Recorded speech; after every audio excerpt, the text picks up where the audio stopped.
Hey, Peter. Hey. Grab a beverage. Okay. We're going to do a little exercise for today's episode. You ready? Yes. Pinkies up. Yes. Nose up. And we sip. Jazz? I'm not a fan of jazz.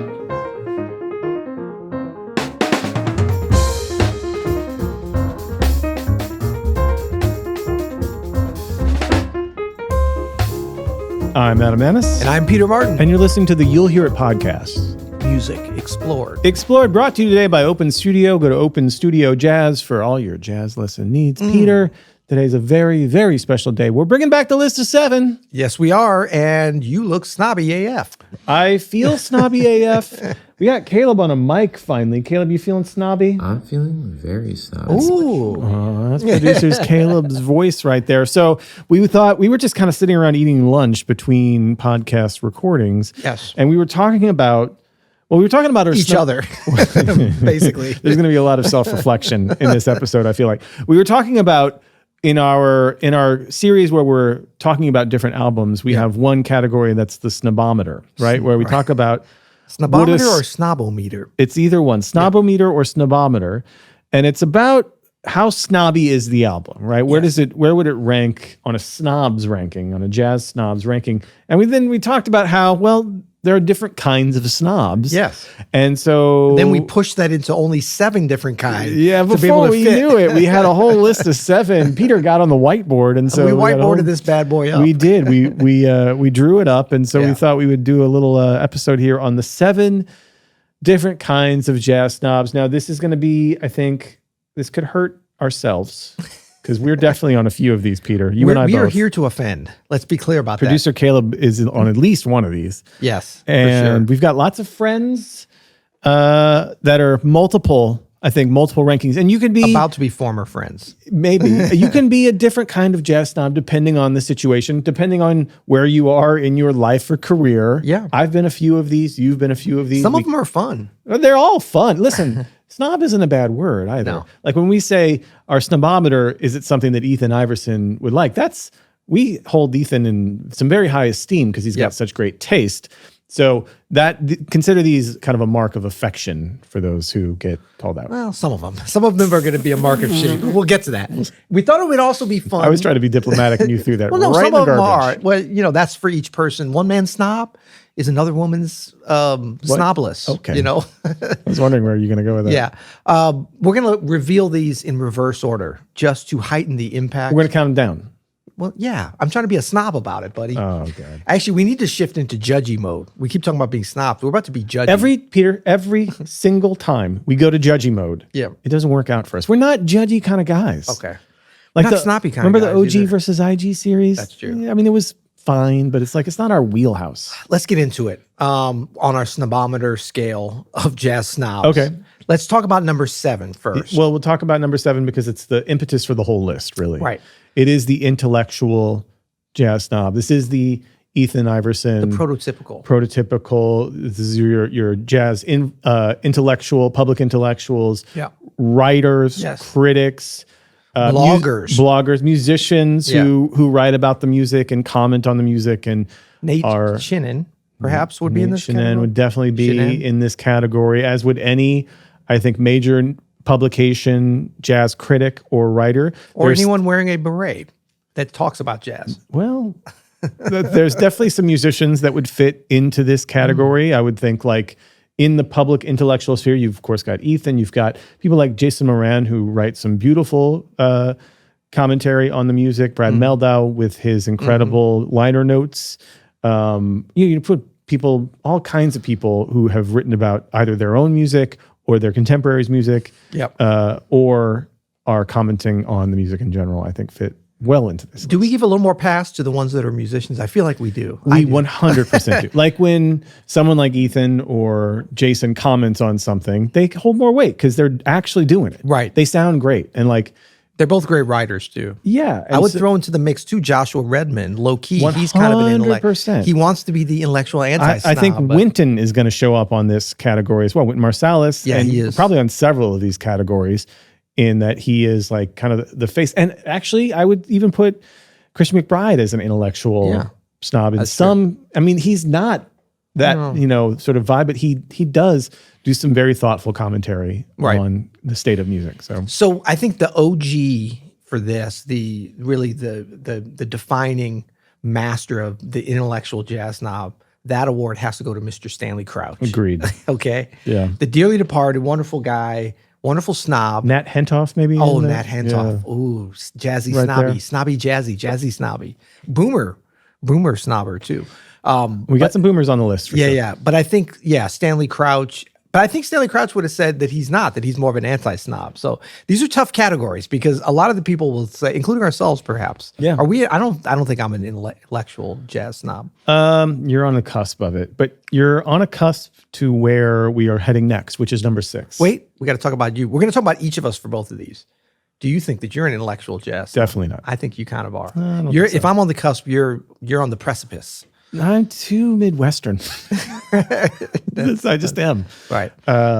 It's not, I don't think it's my vibe, but we're heading to I think where we are in this, which is the sort of, which is the cousin of the intellectual snob. And this is what you normally would have called the pop intellectual snob, but now we're going to call the YouTube social media snob. Right. This is where I think our wheelhouse is, right? And we're doing it right now. This is YouTube snobbery about jazz. I still don't know what prognosticating means. That's why I can't be an intellectual snob, but I can be a dumb Instagram snob. You know what I'm saying? So this is going to be us and a lot of our colleagues on music and jazz and theory, social media. People like, I think the king here would be like your Rick Beato's, your Adam Neely's, your Amy Nolte's, all of these incredible artists who are also incredible storytellers, incredible people to talk about how music is made and the situations around different forms of music. Rick is so good at that. Yep. Adam Neely's, I think, brilliant at telling stories around and they're music. both snobby. And they're snobby in their own way. This also, I think, would go into people like Jeff Snyder and Noah Kelman and Nari Soul for sure is like adjacent to this category. And then some of the young ones on the come up, you got your Patrick. Well, they're not that young actually, but they kind of are. Patrick Bartley. Yeah.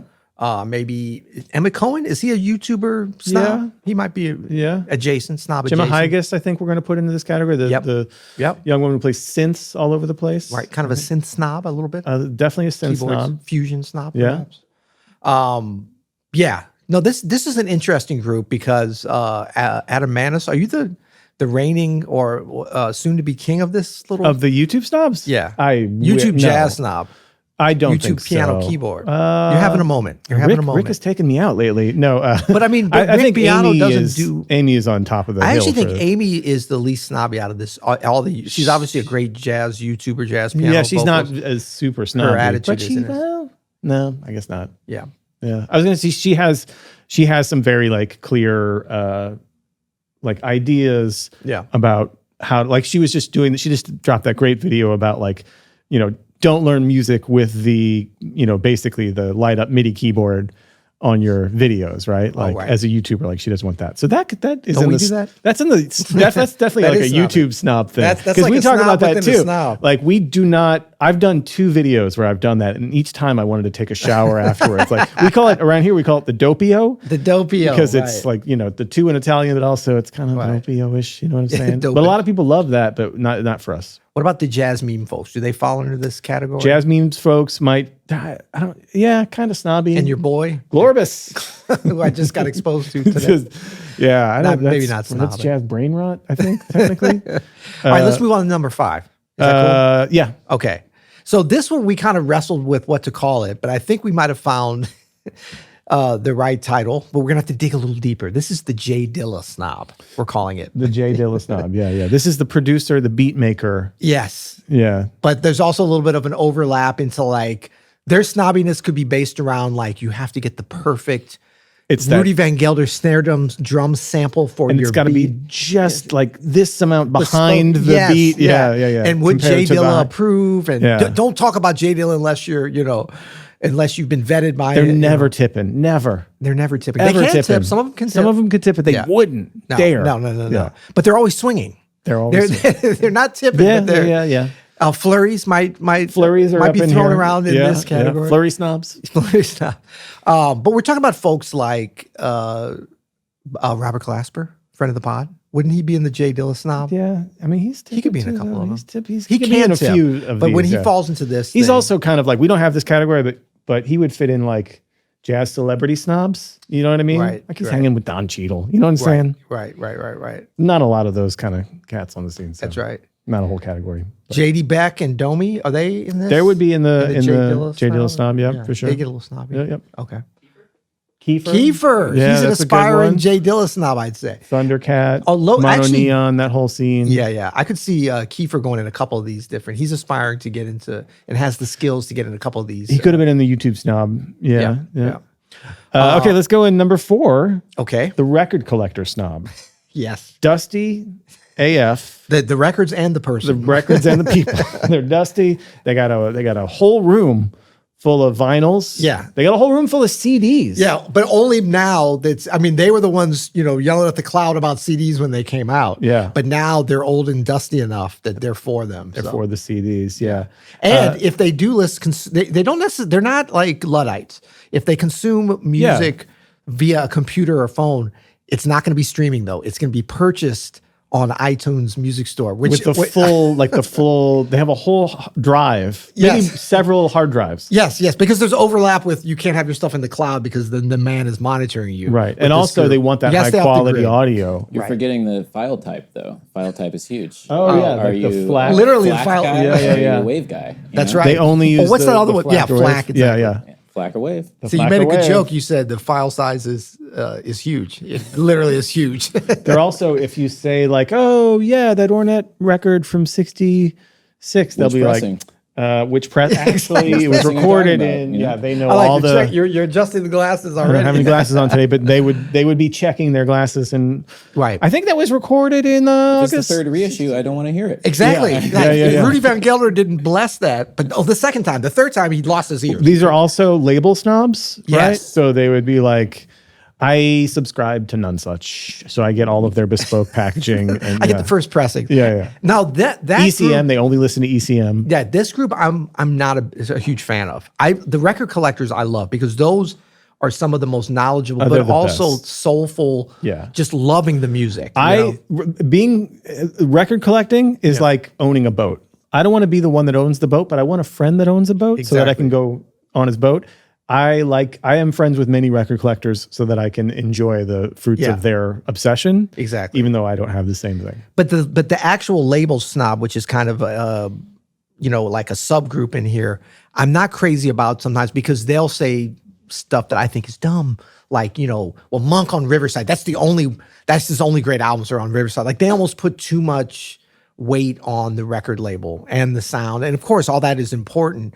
But I'm more interested in a Monk snob, Right. which we'll probably be getting to We're getting as well. to. We're getting to for You know sure. what I mean? But sometimes they take Blue Note Records. That's the only great records ever made, It's like, Speaking of Dusty, Peter, uh-oh. we got the NYC Snob. This is a classic jazz musician snob, and they are, I would have had assumed by now with globalization and the internet that the NYC Snob would be sort of a dying breed, but they're coming in hot They're still. coming in hot. They always come and go. There's different generations, but they kind of remain constant. They're not too concerned with anything that doesn't happen outside of New York City, no.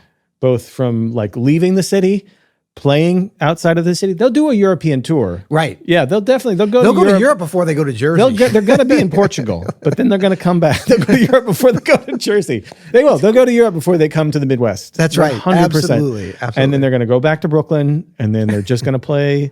And this is classic. Name This some is a names. classic. Let's name some names. Because Well, you're a I don't- former NYC resident. I would put. Our buddy Emmett would be Emmett Cohen. He's Yeah. like an NYC. He's coming on NYC legend status now with Yeah. his Harlem apartment and the Yep. Emmett's Place thing. So that's like a no brainer. But I don't know. Like there are loads of musicians who are only concerned with music being made in New York City for good reason. By the way, there's a lot of great music being made in New York City. Of course. But like people who only live in Manhattan and never leave it, it can be a Right. little bit of an insular place. Right. There was the whole downtown scene in the Yep. 80s and 90s. I'm not sure how hot that is from when it used to be, but Yeah, I don't think there's as much of a mark. It the used John to be. Zorn scene and all that stuff. Yeah. I think a lot of the clubs, I'll throw you out some NYC snob clubs Oh yeah. I love a snob club. of a forgotten era. Sweet Basil's, Oh yeah. Mikhail's, Hell yeah. Cleopatra's Needle. What do you know about Cleo? The first club I ever went to in New York City. What was the one? The first time I played there was the first club I played in with Betty Carter was Fat Tuesdays. Fat Tuesdays. Fat Tuesdays, and then you got like the 55 bar, Oh, which was yeah. going until kind of recently, So wasn't it? what do you know about the Iridium? The Iridium, both Remember that? locations. Yeah, both remember locations. the Iridium. Yeah. Yeah, there's a ton. There's Yeah. a ton. And then, I mean, I think the ultimate New York City snob clubs, although maybe they're viewed more commercially now. Well, the Village Vanguard. That's everybody. That's both the most, it's not commercial, but it's like your snob. It's almost became, it's become so great that the snobs turned against it It's a like little seeing bit. the Statue of Liberty at this point, isn't it? Right, You got to it's go still there. You great. got to see it. Right. If you go to New York, you got to see it. Right. But Smalls and Mesro have kind of Fat Cat back in the supplanted- day. Yeah, Fat Cat for sure. Yeah. Good stuff. New York City snobs. I love it. Ron Carter. Is he a New York City snob? I think he's the The avatar. maestro. Is but he? But he also travels all over the world. know. But I think he's like the king of New York, though. You know what I mean? Like he's Upper West Side. Okay. Next, we've got This our is number two. Number for those two that are counting at home. We are counting it down, and we do have a bonus honorable mention. But our number two, actually, before we get to number two, Caleb, can I get this camera? While you're watching this video, hit like and subscribe. Yes. We do this kind of stuff all the time. Hit like and subscribe to the channel so that you know when a new video drops and when we're going live, which we go live all the time. Yes. Okay, Boom. bam. Done. Okay. Okay. Number two. Our generational snobs. Generational snob. If you've ever used the phrase music today and what happens after that is very Something negative, negative comes. or they don't make music today, Oh, of course. you are a generational snob. If all the music you like stops after you turn like 26, Right. which happens with a lot of folks, Yeah. you might be a generational snob. If you haven't heard any record in the last 5 years that you think is good from a musician who is relevant from a younger musician, you Yeah. might be a generational snob. If you're a young person and you only listen to things in the 40s, 50s, and 60s, you might be a generational snob. You're just born at the wrong time. Yeah. Yeah, and I think that the only like kind of overlap with this that sort of changes things is with the YouTuber snob and a generational snob. Like, because we're kind of in danger of this because when we listen to some of the newer, like we listen to a lot of newer stuff because we're professionals here. We're running a show here, and we got to keep up with what's happening. No, I think we're both though really interested in what's going on, but then we've analyzed some things on the channel here where we've gotten into a little bit of like, this isn't like what it was in the old days. Sue us. We love classic jazz recordings, right? And then like your Rick Beato, he gets into that. He's kind of built a little bit of his persona based upon that.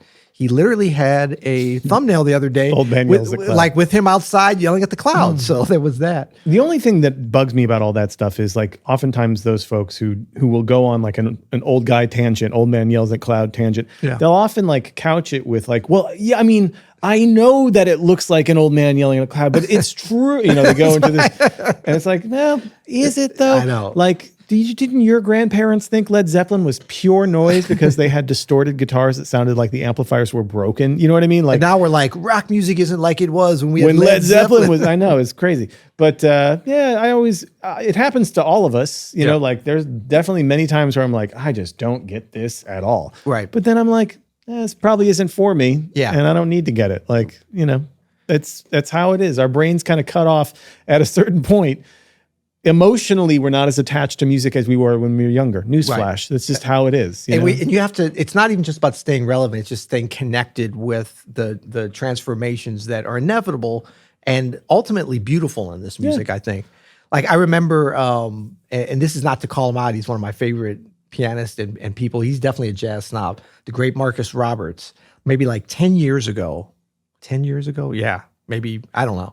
Sometime when I was in my early 40s or something, I was playing a gig with Christian McBride, and we're in Florida, Tallahassee, Florida, where he lives. And he came, or maybe it was Jacksonville, but he came to the gig, which was cool. And, because I really looked up to him when I was coming up and followed him. He helped me a lot when I was a teenager. And, but if you know Marcus, he can be a snob about jazz, especially back then.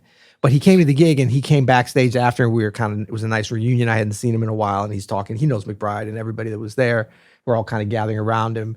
But I remember him saying, he's like, man, I didn't think there was any young cats out here still swinging, but man, Peter, I knew. I mean, in fact, you, Eric Reed, Anthony Wanzi, Hey. that's some young cats coming up swinging hard. I'm like, yeah, we're all in our like 40s. You know? So there is that thing of like a lot of times these generational snobs, like when they think they're staying relevant, it's to talk, it's like, oh, no, I don't just love Wes Montgomery. Have you heard Kurt Rosenwinkel, this young guitar? He's amazing. It's he is amazing. He's also 50 years old. Yeah. Exactly. Yeah. So that's a little bit of a trap that we all want to try to avoid. It's an easy and understandable trap. And I think the older you get, you just have to keep reminding yourself that it'll all be fine. Kids are making great music. Yeah. So before we hit number one, which is this going to be anticlimactic? I don't know. I don't think so. I think this is a deserved number one for the most jazz snobbery ever. Yeah, and this was what was sort of the impetus for us to do that when we were talking there a minute ago.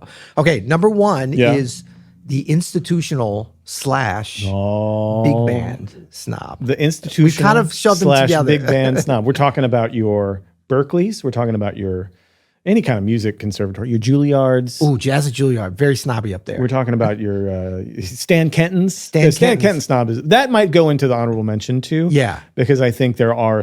We'll talk about that in a minute, but people who are into Stan Kenton are like really into Stan Kenton. At the exclusion of, So, but the institutional side of this, maybe at least it used to be. This might be showing my generational snobbery, but it was like the North Texas. 1 o'clock, the big 1 band. o'clock big band. That's the sort of Stan Kenton and like everything big band and like you got to execute and like that sort of connection with the institution because big bands by necessity had to be institutions. Even go back to Duke Ellington. I mean, there's the Duke Ellington snobs. Of course, but I think also just the sort of like music school snobbery is afoot. And abound, you got your Indiana universities. Hey, I went to the New School. It's a special kind of snob at the New School. Also, that's an NYC snob is the Lower Manhattan New School snob for sure. Right. And the Juilliard Jazz is a little bit of an uptown, but still New York City. Manhattan School of Music has their own particular waft of snob up there. Yeah. See, I like the Rutgers and like the Jersey schools. Like they're NYC adjacent, but they don't have as William much Patterson. They're like the underdog snob. Exactly. Yeah. There's some good music coming out of William Patterson. Juilliard is, when I was there, I was in the, there was no jazz department. So I was in the regular classical department, which is quite possibly the snobbiest location the Juilliard? on the earth. You couldn't have gone to Curtis, Peter? What's wrong? Didn't practice hard enough? No, but Curtis is like layered in with like, people that are like on another planet as well. So it's like, they're like above snobbery. Juilliard is just. Shout out to our friend E. Shribes. Yeah, right.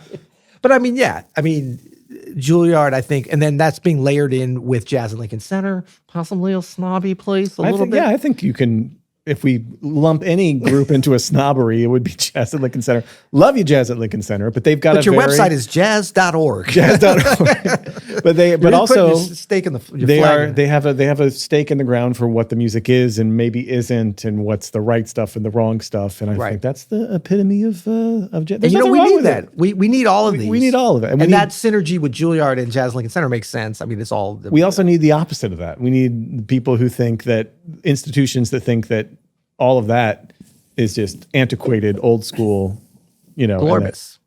Yeah, that's 2 shout outs there. We got to be careful. He's on my mind. She, I don't even know. So let's talk about the Berkeley jazz snob though, because that's a lot. I think a lot of Berkeley jazz snob is my favorite. That's probably the largest number. There's so many, and they're so varied. Yes, and it's a snob within a snob because there's Berkeley is not really about jazz predominantly. Like that's a snobbery. Well, you can have pop snobs at Berkeley and engineering snobs at Berkeley and songwriting snobs and all kinds. The best thing about Berkeley snobs in general. The biggest thing they're snobby about is Berkeley. Shout out producer Caleb, right? The only one, What up? the only one on this pod that attended that. I've been through that institution. I've done workshops, but I did not attend it. Yeah. No, but the thing about Berkeley snobs is they're kind of the anti-snob because they're kind of like, oh, we can do whatever and we're just, we're here. But the one thing that always comes up when you're talking to a Berkeley person is Berkeley. Yeah. That's going to come out. It's like an East Coast, but when you start talking, it becomes, are we talking about Indiana? Or are we talking about Berkeley? Right. How music theory are we going to get here? So Yeah. Well, when I was at Berkeley, how many times does that come up? I've heard Usually it. people say, I went to school in Boston. And then Let's dig a little you deeper. get there yourself. If you Really? want, Were if you you- want to ask the question. It's like Harvard. Yeah. Were you studying drums at MIT, Harvard? bro. Yeah, I went to MIT. Went to school in drums? Boston. Yeah. Shout out Berkeley. Okay, our honorable mention. Is it like half of our downloads for this pod from Berkeley? from that part of Mass Ave? Shout out! Shout out! Eight No, blocks. again, like it's all good. We're all our particular brand of it. But this honorable mention is one of my faves, Peter, because it's a musician specific snob. We mentioned Yes. Stan Kenton snobs. I think that's a great one because they get super into Kenton and know all of the different arrangements and the different band configurations. Yeah. I think there's definitely Woody Herman. Woody Herman's. just They're thought about that. 100% of Woody Herman snobs. 100%. I think there are monk snobs for Oh, sure yeah. who know every monk tune, Yes. every monk recording, all of the little details. There's some of my favorite. Mingus snobs are there for sure. Mingus, I think, is even bigger in some ways than Monk Yeah. because they've got a little bit of an underdog. Like I think with Monk snobs because his music has had some commercial success. Yeah. Although Mingus has certainly too, but there's always a little chip on the shoulder with the Mingus snob. I think probably justified. There is also, I think, piano specific snobs, Bill Evans snobs God. for sure. We This- hear these are every the time we biggest. mention Bill Evans, we get the Bill Evans crowd riled up about something. That's probably the biggest. It's not necessarily an exclusionary because I think Bill Evans They're not snobs are exclusionary, into yeah. like Barry Harris. They're just super and, into Bill Evans. yeah. though. They just. But if love we it. don't mention Bill Evans, his No, they're name not into come- Barry Harris because Barry Harris one time said he didn't love Bill Evans. Oh, so really? They don't like Barry Okay, Harris. so they don't no. like. Sorry, But there's also, I don't know I if like you've them ever. both. Sue me. Have you ever met any Art Tatum snobs? Lots Yeah, of my those. father. Your father's an Art Tatum snob? Yeah, That's yeah. a good one. Oscar Peterson snobs. Are there, okay, here's a good one. I think there are more anti-Oscar snobs Right. and anti-Herbie snobs than there are Herbie and Oscar snobs. I don't think people who are into Herbie or Oscar are snobbish. I think they're more generalists. And I That's think, true. Like us. like us. Well, I would say that's true for anti-Oscar. I don't know about anti-Herbie. Well, I'm just kind of circling back to Ethan Iverson. Is he anti-Herbie? He's not anti-Herbie, but he has written about like how every piano player in the 90s in New York was trying to sound like Herbie, essentially, which Exactly. is true. Yeah. Which is not a lie. But I do think there is some like everybody wants to sound like Herbie, and there are people who are kind of like punk rock about that. And like, Yeah. "No, I'm going to push back on that. There used to be, when I was coming up, there was a lot of John Coltrane snobs. I've noticed There's that's changed. there was a whole religion. Yes.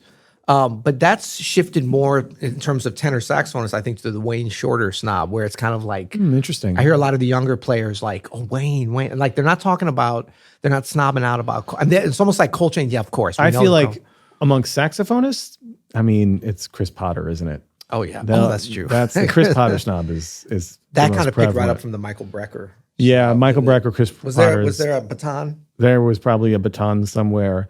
Cecil Taylor snobs. There's They can be maybe- violent. They can be violent. I'm just saying. Why am I blanking? Who is the amazing fusion drummer in the 70s who put Billy out- Cobham. Billy Cobham. Billy Cobham. That Well, is but are they snobs or are they just like acolytes? they might be acolytes, but they can be snobby. They can be snobby, I think. Yeah. And What do you think, Caleb?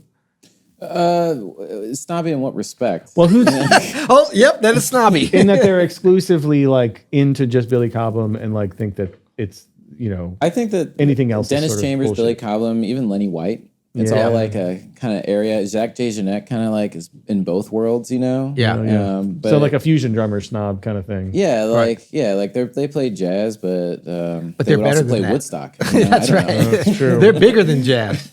Well, that's kind of like fusion. You mentioned fusion. I think in guitar, even more than drumming, we get into some snobbery. We're talking about Alan Holdsworth. Holdsworth. It's got a cult practically. That's a cult. Yeah. So yeah, where is the line between snobbery He is and incredible, culture? but that's definitely. Have we mentioned anybody here that's not incredible? No, they're all incredible, but That's- it is Holdsworth has his own very ravenous crowd Yeah. for sure. They're But is the ultimate single artist snob group, at least for piano, wouldn't it have to be Barry Harris?